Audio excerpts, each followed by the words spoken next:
Saha অধ্যয়নালয় education চ্যানেলে সবাইকে স্বাগতম। আজ আমি ক্যালকাটা ইউনিভার্সিটির বাংলা অনার্স চতুর্থ সেমিস্টারের CC8 পেপারের সংক্ষিপ্ত প্রশ্ন নিয়ে এসেছি। তবে পুরোটা আমি দিতে পারিনি। বৈষ্ণব পদাবলী ও শাক্ত পদাবলী সম্পর্কিত সমস্ত শর্ট প্রশ্ন আমি দেওয়ার চেষ্টা করেছি। এগুলো ভালো করে যাবে, এইরকম ধরনেরই প্রশ্ন আপনাদের থাকবে। এগুলো ভালো করে দেখলে আপনারা আশা করি প্রশ্নগুলো জানা পাবেন এবং প্রত্যেকটি পদ আপনারা পড়ে রাখবেন এবং তার ভাববস্তুগুলো করে রাখবেন, তাহলে কোনো সমস্যা হবে না। আর না হলে অবশ্যই ভিডিওটা দেখুন, তা বুঝতে পারবেন। চলুন।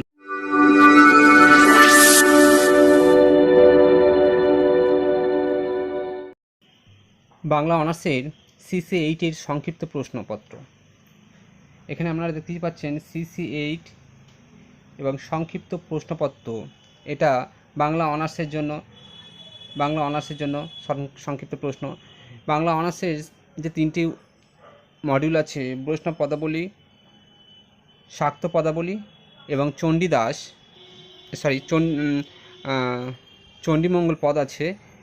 এর মধ্যে আমি বৈষ্ণব পদাবলী থেকে কিছু শর্ট প্রশ্ন দিয়েছি এবং শাক্ত পদাবলী থেকে কিছু দিয়েছি। ভিডিওটি বড় হয়ে যাবে, তাই আমি এখন চণ্ডীমঙ্গল থেকে কোনো প্রশ্ন দিলাম না। চণ্ডীমঙ্গল প্রশ্ন আজকে দিয়ে দেবো, পরে বিকালের দিকে দিয়ে দেবো। দেখুন, এখানে যে প্রশ্নগুলো আমি রেখেছি সেই প্রশ্নগুলো কিন্তু আপনারা পুরোপুরি যে এখান থেকে আসবে এমন কোনো কথা নয়, কিন্তু পুরোপুরি ভালো করে আপনারা দেখবেন, এর থেকেই আসবে। আমি বুঝিয়ে দিচ্ছি কী ধরনের প্রশ্ন আসতে পারে, কেমন করে আপনাদের সব প্রশ্নগুলো করতে হবে। তার আগে বলে রাখি, প্রত্যেকটি পদ কিন্তু আপনাদের ভালো করে জানা থাকতে হবে সংক্ষিপ্ত প্রশ্ন উত্তর দেওয়ার জন্য। চলুন দেখে নেওয়া যাক যে প্রশ্নগুলো দিয়েছি সেই প্রশ্নগুলো। প্রথম যে প্রশ্ন আছে সেটা হচ্ছে, মৈথিল কোকিল ও অভিনব জয়দেব নামে কে পরিচিত? উত্তর হবে মিথিলার বিশিষ্ট কবি বিদ্যাপতি। তারপরে আছে, দ্বিতীয় বিদ্যাপতি কাকে বলা হয়? গোবিন্দ দাসকে বলা হয় দ্বিতীয় বিদ্যাপতি। বিদ্যাপতির ভাবশিষ্য কাকে বলা হয়? এটাও গোবিন্দ দাসকে বলা হয়। গোবিন্দ দাসকে বিদ্যাপতির ভাবশিষ্য বলা হয়ে থাকে। বিদ্যাপতি কোন পর্যায়ের পদ রচনায় শ্রেষ্ঠত্ব অর্জন করেছে? উত্তর হয়ে যাবে মাথুর পর্যায়ে পদ রচনায় শ্রেষ্ঠত্ব অর্জন করেছে। এছাড়াও রয়েছে প্রার্থনা পর্যায়।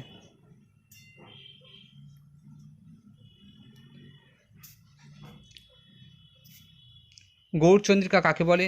যে সকল পদ রাধাভাবে ভাবিত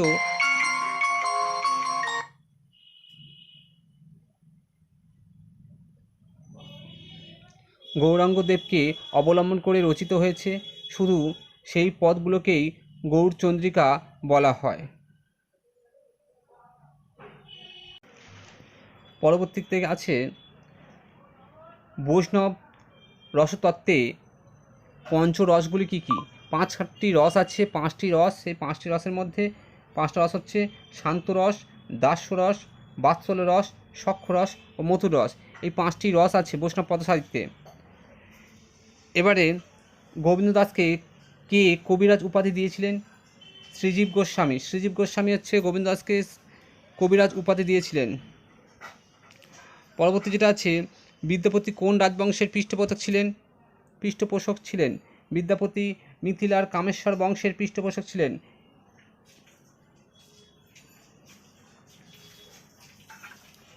তারপরে হচ্ছে, কোন কোন পর্যায়ের পদ রচনায় গোবিন্দ দাস শ্রেষ্ঠত্ব অর্জন করেছেন? গৌরচন্দ্রিকা বিষয়ক পদ রচনা এবং অভিসার পর্যায়ের পদ রচনায় গোবিন্দ দাস শ্রেষ্ঠত্ব অর্জন করেছেন। কোন বৈষ্ণব কবিকে পঞ্চোপাসক বলা হয়? কবি সার্বভৌম বিদ্যাপতিকে বলা হয় পঞ্চোপাসক। 5টি দেবতার উপাসক ছিলেন তিনি, তাই তাকে পঞ্চোপাসক বলা হয়। গৌরচন্দ্রিকা শব্দের অভিধানিক অর্থ কী? উত্তর হবে ভূমিকা। উত্তর হয়ে যাবে ভূমিকা। পরবর্তীতে যেটা আছে সেটা হচ্ছে, বৈষ্ণব পদাবলী পদ শব্দটির অর্থ কী? পদ শব্দটির অর্থ হচ্ছে কবিতা বা সঙ্গীত। পরবর্তী যেটা আছে, বৈষ্ণব পদাবলী প্রধানত কয়টি ভাষায় লেখা? প্রধানত 2টি ভাষায় লেখা, একটা বাংলা ভাষা, একটা ব্রজবুলি ভাষা। পরবর্তী যেটা আছে, বৈষ্ণব পদাবলী কোন শ্রেণীর কাব্য? একটি গীতিকাব্য। কোন কোন পর্যায়ে পদ রচনা চণ্ডীদাস শ্রেষ্ঠত্ব অর্জন করেন? পূর্বরাগ পর্যায় এবং নিবেদন পর্যায়ের পদে তিনি শ্রেষ্ঠত্ব অর্জন করেছিলেন। কিন্তু চণ্ডীদাস নিয়ে একটা সমস্যা সৃষ্টি হয়েছে যখন শ্রীকৃষ্ণ কীর্তন, যখন মধ্যযুগে যখন শ্রীকৃষ্ণ কীর্তন যখন রচিত হয় তখন কিন্তু চণ্ডীদাস নিয়ে একটা সমস্যা সৃষ্টি হয়েছে। চণ্ডীদাস সমস্যা, কারণ শ্রীকৃষ্ণ কীর্তনে আমরা একাধিক চণ্ডীদাসের উল্লেখ পেয়ে থাকি। চৈতন্য পূর্বযুগের দুজন বিশিষ্ট বৈষ্ণব পদকর্তার নাম লেখো। চৈতন্য পূর্বযুগে দুজন বিশিষ্ট পদকর্তা ছিলেন বিদ্যাপতি ও চণ্ডীদাস। চণ্ডীদাসের ভাবশিষ্য কাকে বলা হয়? জ্ঞানদাসকে বলা হয় চণ্ডীদাসের ভাবশিষ্য। পদাবলী শব্দটি প্রথম কোথায় ব্যবহৃত হয়, অর্থাৎ কোথায় প্রথম এই শব্দটি প্রয়োগ করা হয়? জয়দেবের গীত গোবিন্দম গ্রন্থে। ভণিতা কাকে বলে?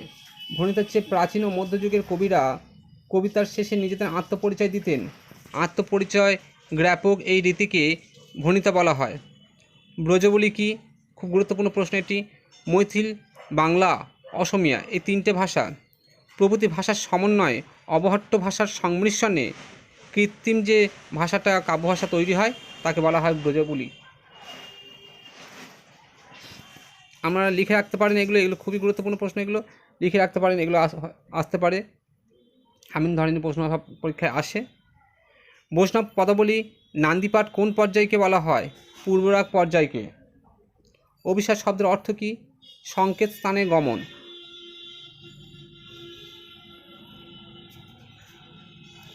বহুদিন পরে বধূয়া এলে দেখা না হইতে পরাণ গেলে কার রচনা কোন পর্যায়ের পদ? এমন ধরনের প্রশ্ন কিন্তু প্রত্যেকটা ক্ষেত্রে থাকবে। আপনার প্রত্যেকটা পদ কিন্তু ভালো করে মনে রাখবেন এবং কার রচনা বা কার পদ এবং কোন পর্যায়ের পদ সেটা কিন্তু আমাদেরকে মনে রাখতে হবে।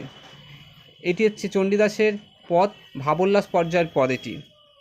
আক্ষেপণারাগ পর্যায়ের শ্রেষ্ঠ কবিকে? চণ্ডীদাস। রাধার কয়েকজন দূতীর নাম লেখো। তিনজন দূতী হচ্ছে বায়বী, শিবদা, পৌরবী। পরবর্তী প্রশ্ন হচ্ছে চৈতন্য উত্তরযুগের দুজন বৈষ্ণব পদকর্তার নাম লেখো। জ্ঞানদাস, গোবিন্দ দাস। নীরদ নয়নে নির্ঘন সিঞ্চনে কার কোন পর্যায়ের পদ? গোবিন্দ দাসের গৌরাঙ্গ বিষয়ক পদ। কি পেকুল নটবর গৌর কিশোর পদকর্তা কে? কোন পর্যায়ের পদ? গোবিন্দ দাসের গৌরচন্দিকা বিষয়ক পদ। ঘরের বাইরে দণ্ডে শতবার পদকর্তা কে? কোন পর্যায়ের পদ? চণ্ডীদাসের পূর্বরাগ পর্যায়ের পদ। রূপ লাগি আঁখি ঝুড়ে গুণে মন ভোর, প্রতি অঙ্গ লাগি কান্দে প্রতি অঙ্গ মোর কার কোন পর্যায়ের পদ? জ্ঞানদাসের রূপানুরাগ পর্যায়ের পদ। এমন পীড়িতি কভু নাহি দেখি শুনি, পরাণে পরাণ বান্ধা আপনা আপনি কার কোন পর্যায়ের পদ? চণ্ডীদাসের পূর্বরাগ পর্যায়ের পদ। তবে এটাকে এই পদটিকে আবার আক্ষেপণরাগ পর্যায়ের অন্তর্ভুক্ত করা চলে। মন্দির বাহির কঠিন কপাট, চলিতে সংকিল পঙ্কিল বাট কার কোন পর্যায়ের পদ? গোবিন্দ দাসের অভিসার পর্যায়ের পদ। কলঙ্ক বলিয়া ডাকে সব লোকে, গলায় পড়িতে সুখ কবিকে? কোন পর্যায়ের পদ বা কোন শ্রেণীর পদ? কাকে কলঙ্কি বলা হয়েছে? চণ্ডীদাসের নিবেদন পর্যায়ের পদ। শ্রীমতী রাধিকাকে কলঙ্ক বলা হয়েছে। এসব কি হামারি দুঃখের নাহি ওর পদকর্তা কে? কোন পর্যায়ের পদ? এটা হচ্ছে বিদ্যাপতির মাথুর পর্যায়ের পদ। রাধার পিতার নাম কি? রাধার পিতার নাম হচ্ছে বৃষভানু এবং মাতা হচ্ছে কীর্তিদা। এবারে কিছু পদের বিভিন্ন অর্থ জিজ্ঞাসা করার পরীক্ষার সময় আসে। আমি কয়েকটা অর্থ দিয়ে দিয়েছি, আপনারা দেখে নিন। হেম কল্পতরু, হেম কল্পতরু কথার অর্থ হচ্ছে স্বর্ণময় কল্পবৃক্ষ। অঙ্গদ, অঙ্গদ শব্দের হচ্ছে বাহুতে পরিধানযোগ্য অলঙ্কার বিশেষ। মধু যামিনী, বসন্ত রজনী। গোয়ালু, গোয়াইলু মানে কাটালাম। রভস, রভস মানে ক্রিয়া কৌতুক। মঞ্জির মানে নূপুর। বরিখন্তিয়া মানে বর্ষণ হচ্ছে। দাদুরি, দাদুরি মানে ভেকি বা ব্যাং। আর তাতল মানে তপ্ত। অর্থাৎ আপনারা এখানে বুঝতেই পারছেন প্রত্যেকটা পদ আপনাদের কিন্তু ভালো করে মনে রাখতে হবে, মুখস্থ রাখতে হবে। পদ থেকে কিন্তু প্রশ্ন আসবে এবং পদে যে ভাববস্তুটা এইগুলো আপনার জানার দরকার আছে। আমি ডেসক্রিপশন বক্সে আমি শাক্ত পদাবলীর পদগুলো বা চর্যাপদের চর্যাপদ বলছি বৈষ্ণব পদাবলীর পদগুলো আপনাদের আমি ডেসক্রিপশন বক্সে দিয়ে দেবো, সেখান থেকে আপনারা পড়তে পারেন। আর আপনাদের যদি থাকে সেখান থেকে পড়ে নেবেন এবং ভাববস্তুগুলো একটু পড়ে রাখবেন, কারণ এখানে লাইন তুলে প্রশ্ন, ছোটো ছোটো প্রশ্ন দেয়, যে কোনো লাইন তুলে ছোটো ছোটো প্রশ্ন দিতে পারে।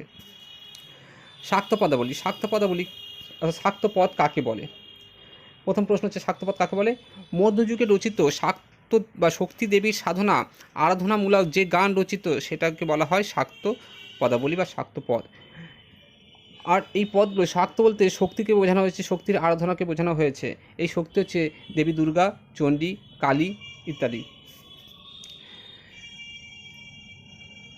বৈষ্ণব পদের সঙ্গে শাক্ত পদের পার্থক্য কী?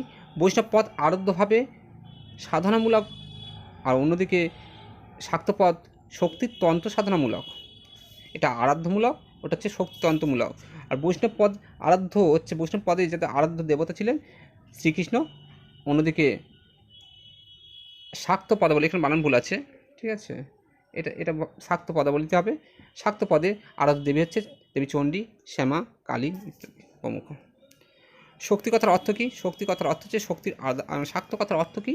শাক্ত কথার অর্থ হচ্ছে শক্তির আরাধনা। মালসি কী? এই শাক্ত পদাবলীকে অনেকে মালসি বলা হয়। কেন? কারণ হচ্ছে শাক্ত পদগুলি অষ্টাদশ শতকে শাক্ত পদগুলিকে মালসি বলা হয়। এই মালসি কেন বলা হয় সেটা পরের প্রশ্নে দেখুন। মালসি শব্দের অর্থ কী? মালসি শব্দের অর্থ অনুমান করা হয় মালবশ্রী রাগ। এই রাগে শাক্ত পদগুলি গাওয়া হতো বলে একে মালসি বলা হয় হতো। এটা মনে রাখবেন যে যে শাক্ত পদাবলীর যে রাগে রচনা হয়েছিল সেই রাগটা হচ্ছে মালবশ্রী রাগ। আর এই রাগে গাওয়া হতো বলেই একে বলা হতো, এই শাক্ত পদাবলীকে বলা হতো মালসি।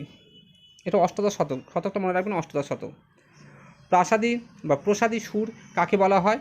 এর স্রষ্টাকে? রামপ্রসাদ সেনের সহজ সরল ভাষায় গাওয়া শাক্ত পদের সুরগুলিকে প্রসাদী সুর বলা হয়, বা অনেকে রামপ্রসাদী সুরও বলে। এই স্রষ্টা হচ্ছে রামপ্রসাদ সেন।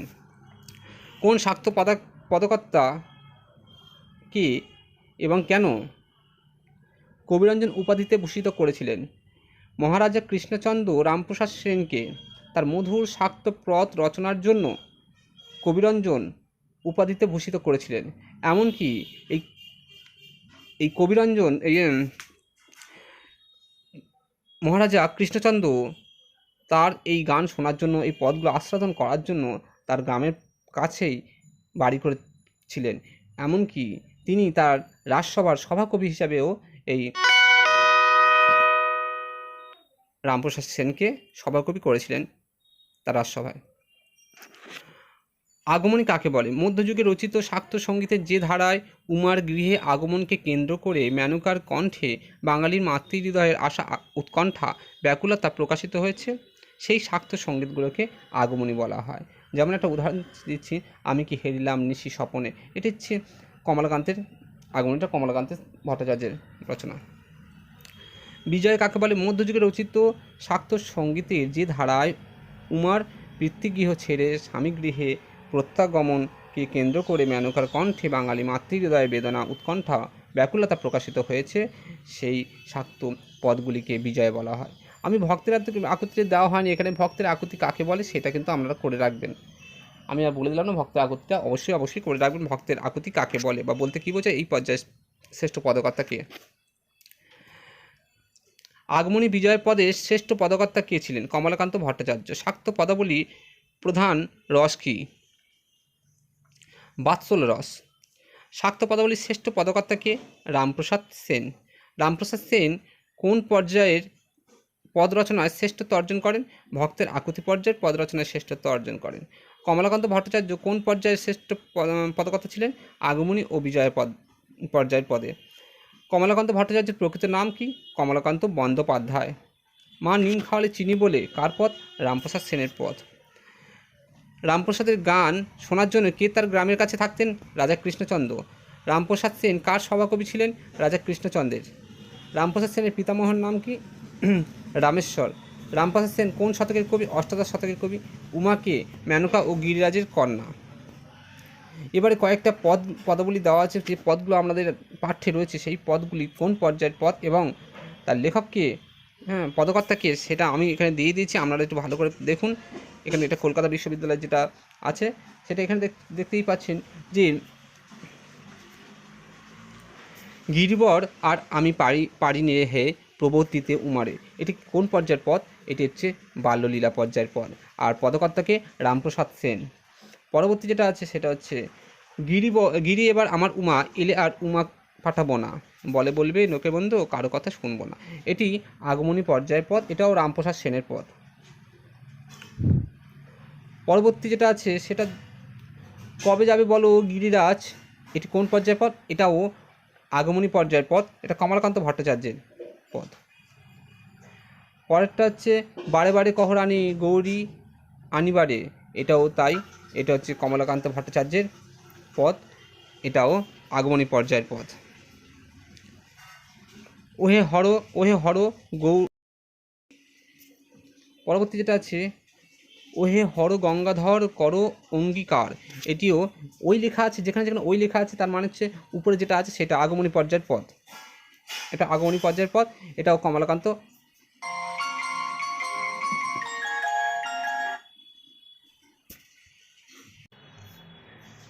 এটা কমলাকান্ত ভট্টাচার্যের পদ, এখানে রামপ্রসাদ দেওয়া আছে, রামপ্রসাদটা হবে না, কিন্তু রামপ্রসাদটা ভুল, এটা কমলাকান্ত ভট্টাচার্যের পদ।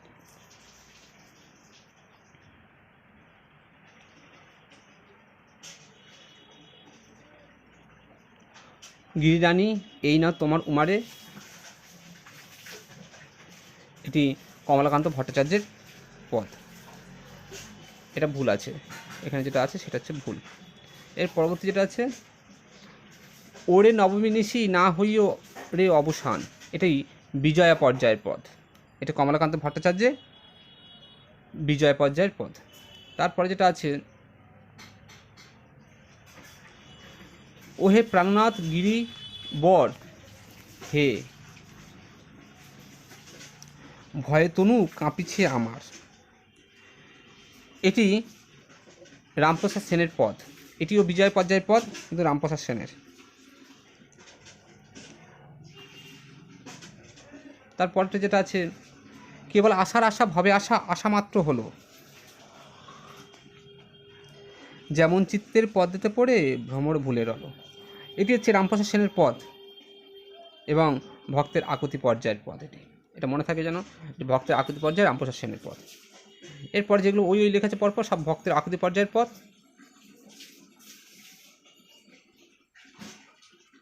সবকটাই ভক্তের আকুতি পর্যায়ের পদ।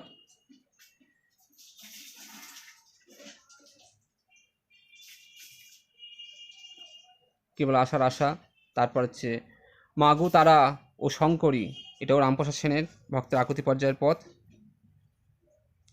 তারপরটা হচ্ছে মা আমার ঘুরাবে কত, এটাও রামপ্রসাদ সেনের ভক্তের আকুতি পর্যায়ের পদ।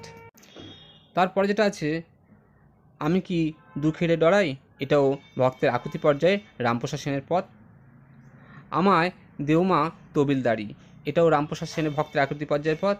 এমন দিন কি হবে তারা, এটাও রামপ্রসাদ সেনের ভক্তের আকুতি পর্যায়ের পদ। অর্থাৎ আমরা দেখতেই পেলে এটাকে আমি কেমন ধরনের প্রশ্ন করেছি, এগুলো কিন্তু পড়বেন। আর এইটুকু মানে ভালো করে মনে রাখবেন যে এই পর্যায়ের পদগুলি প্রত্যেকটা পদ কিন্তু আমরা জানা দরকার হচ্ছে কি, যে কোনো লাইন তুলে প্রশ্ন হতে পারে, হ্যাঁ কেন বলেছে, কে বলেছে, এরকম ধরনের কিন্তু প্রশ্ন থাকতেই পারে। সুতরাং এই ছিল আজকের টোটাল মোট ভিডিও। শাক্ত পদাবলী থেকে কিছু প্রশ্ন দিলাম, বৈষ্ণব পদাবলী থেকে কিছু প্রশ্ন দিলাম, আশা করি আপনাদের উপকার আসবে। সময় খুব কম তাই আমি দিতে পারলাম না এবং ভিডিওটি বড় হয়ে যাচ্ছে, তাই চণ্ডীমঙ্গল থেকে আমি পরবর্তী সময় অর্থাৎ আজকে রাতের দিকেই প্রশ্ন আপলোড করার দেওয়ার চেষ্টা করব। যারা চ্যানেল নতুন আছেন তারা অবশ্যই চ্যানেলটি সাবস্ক্রাইব করবেন, পাশে থাকা বেল আইকনটি যারা চ্যানেলে নতুন আছেন তারা অবশ্যই চ্যানেলটি সাবস্ক্রাইব করবেন এবং পাশে থাকা বেল আইকনটি প্রেস করে অল বাটনটি অন করে দেবেন, তাহলে পরবর্তী ভিডিওর নোটিফিকেশান পেয়ে যাবেন। ধন্যবাদ, ভালো থাকবেন, ভালো করে পরীক্ষা দেবেন।